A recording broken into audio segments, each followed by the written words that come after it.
Yesterday, Venerable Damcho did the BBC talking about, well, one of the topics, part of it was about how entertainment and acting and such can disturb the minds of those that watch it.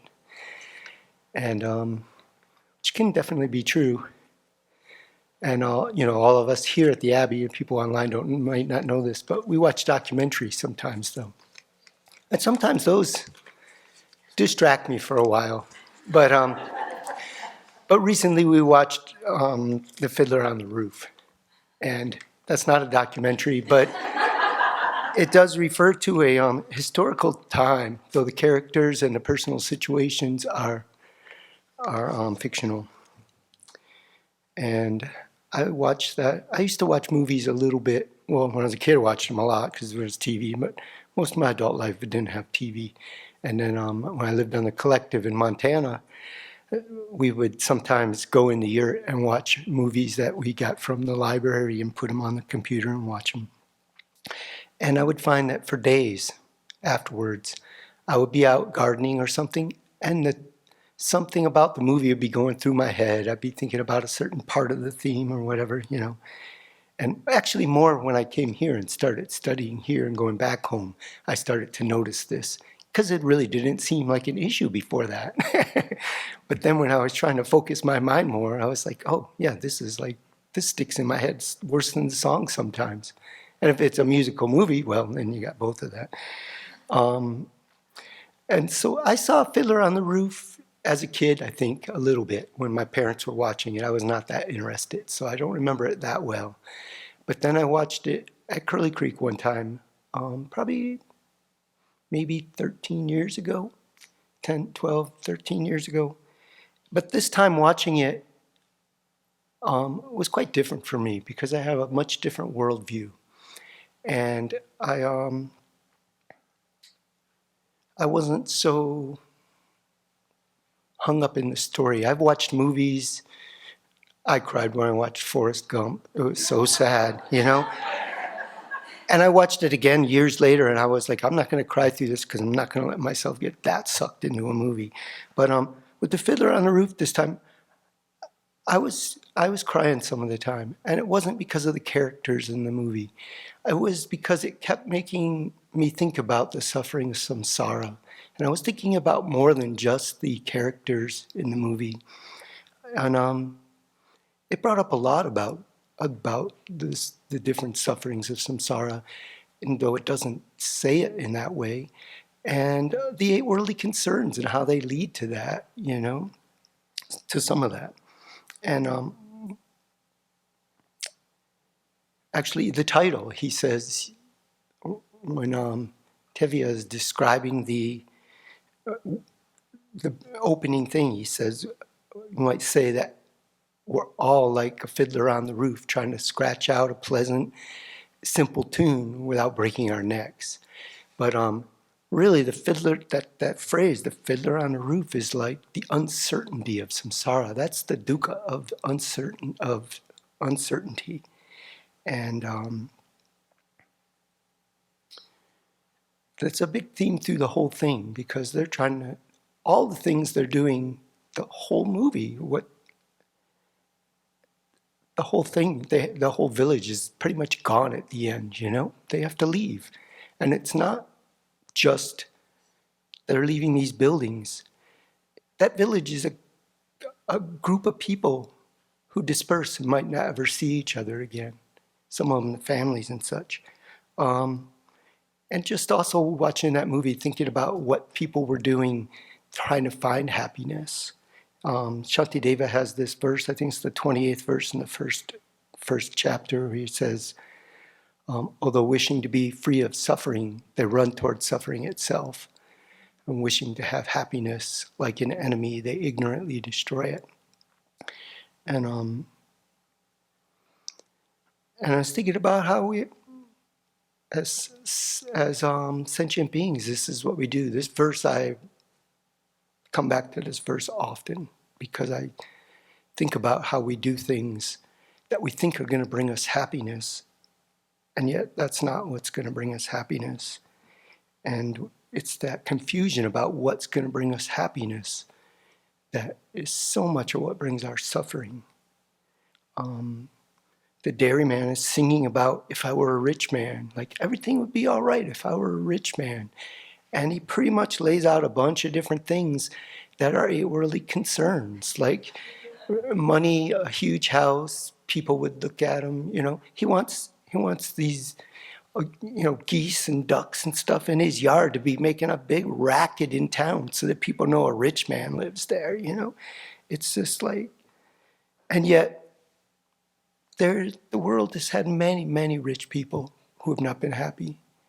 Some who killed themselves because they weren't happy and they didn't know how to find happiness.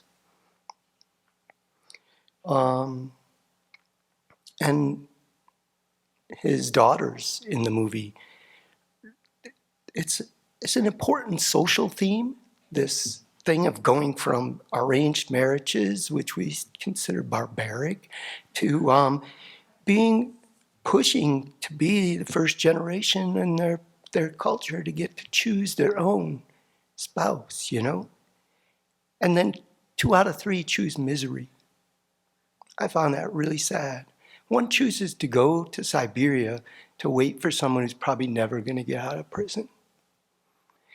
And the other one chooses to go in a way where she's probably never going to see her family again, And I was very moved by that. And then Tivia's conversations with himself during the episode with each daughter, And when going through Shantideva, Venerable has been telling us, we got to do this. We got to have this conversation between our wisdom mind and our self-centered mind, and we got to bring this stuff from the Shantideva into it and make sure that the wisdom mind comes out on top. So he's doing something very similar there. He's going, this is what I know, and then he's going, but they made a pledge, and with the second daughter, he even says, he kind of looks up at God because he has these conversations with God. He looks up, he says, what else could I do? Because he tells them, I give you my blessing and my permission, because they didn't care about his permission. So he put that in there. But he's going through this and really trying to make his mind flexible enough to accept these changes. And he can't go there with the third one. He has a hard time with that. So that really brought up emotions for me, because I know that my parents' generation had to deal with a lot of changes from my generation. And sometimes I could hear my father in when Tevye was like, when he finds out that the one daughter is going to Siberia, he says, what? And he asks you to go to this frozen? I was like, that could have been my father speaking. But he's a little more restrained in the tone of voice, even though that the words are almost what made me think of it. Just this, how can, he doesn't understand. He wants to protect her. He knows he's going to be separated from something he loves. That's one of the sufferings. And yet, he can't run her life. And he's learning that. Something else that came up with that movie for me too was the constable was a very interesting character. Because he gives him a heads up that things are going to start happening, And he wants to, he said, I'm going to have to try to make a show for when the inspector shows up. And he's trying to moderate things some. And I think at first, the dairyman is seeing that, He doesn't want to hear the news, but at least he's being told this, And then the inspector does show up and tells the constable, if you won't do this, we'll find someone who will. And here he is in a situation where maybe he could retire rather than actually letting the authorities know that he doesn't want to do this. Maybe he could retire or something. And then somebody would go there who wants to do this, who's not going to be restrained. you know? And so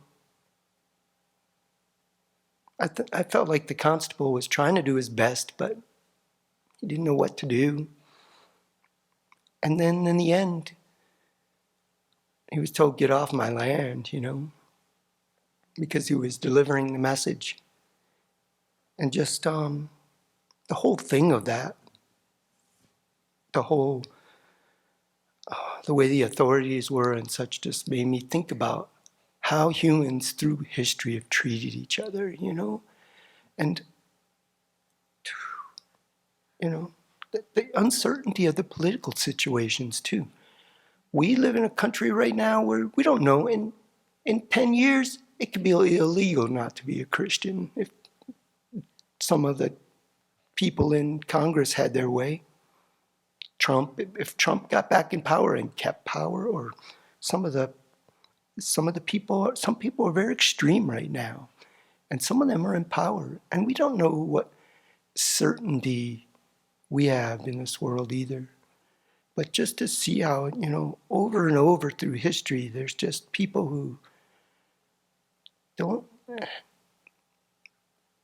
have a lot of compassion towards their fellow humans. I also was very amused by the conversations with God. I was glad there was a lot of humor in the movie, but that's kind of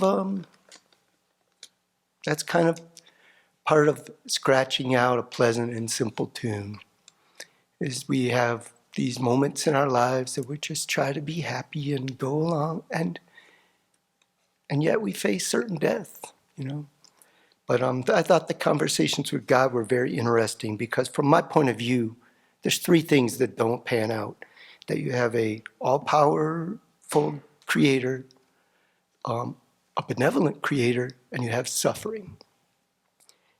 And that makes me, that's only one of the reasons I would come up for not believing in a God. But Tevye is not going that route. He's just questioning maybe the benevolence part a little bit. He looks up like, sometimes he doesn't even say anything. He just looks up like, did you have to do that? Who am I dealing with here, And so I found that very humorous, but I found the whole movie touching. And so Venerable tells us sometimes about looking at the news as Alam Rim teaching. And sometimes I can do that. Sometimes I have a little trouble with that. I mean, I was looking at the police reports last year, and there was a report of a caller calls in and says her neighbor just crushed her shed with a tractor and is headed for her well. And that's the call, right? And I'm like, wow, that is somebody who is under the power of afflictions. They are pissed at their neighbor and they're just lost it, But often when I look at the news, I'm just looking at and trying to, I see people that I'm upset with sometimes, and I try to work with trying to change my way of looking at them, and like politicians, and try to have compassion for them.